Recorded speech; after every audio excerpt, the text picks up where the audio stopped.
ভোরের আলো তখনও ফোটেনি, শহরের রাস্তায় নেমে পড়েছেন অসংখ্য মানুষ। বছরকার এই দিনটাতে আগরতলার নানা প্রান্তে এরকম জনসমাগম যেন এক বাড়তি আমেজ তৈরি করে।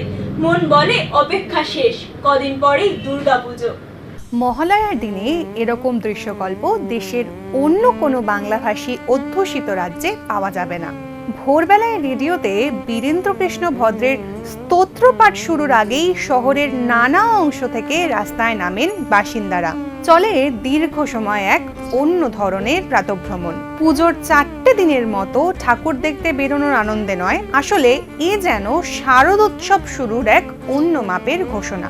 কোনো বাধা ধরা নিয়ম নেই, অষ্টমীর পুষ্পাঞ্জলির মতো অবশ্যই পালন করার তাগিদও কেউ দেয়নি। কিন্তু নিজের আবেগ থেকেই আগরতলার বাসিন্দারা বছরের এই দিনটিতে বেরিয়ে পড়েন নগর পরিক্রমায়।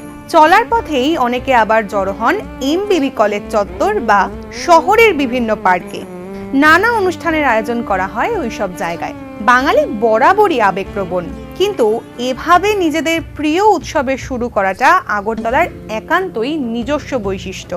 পুজো আসুক, 4টে দিন আনন্দে কাটুক সকলের। শহরের প্রতিটি বাসিন্দার জন্য নিউজ নাও এর শারদ শুভেচ্ছা। Bureau report, news now.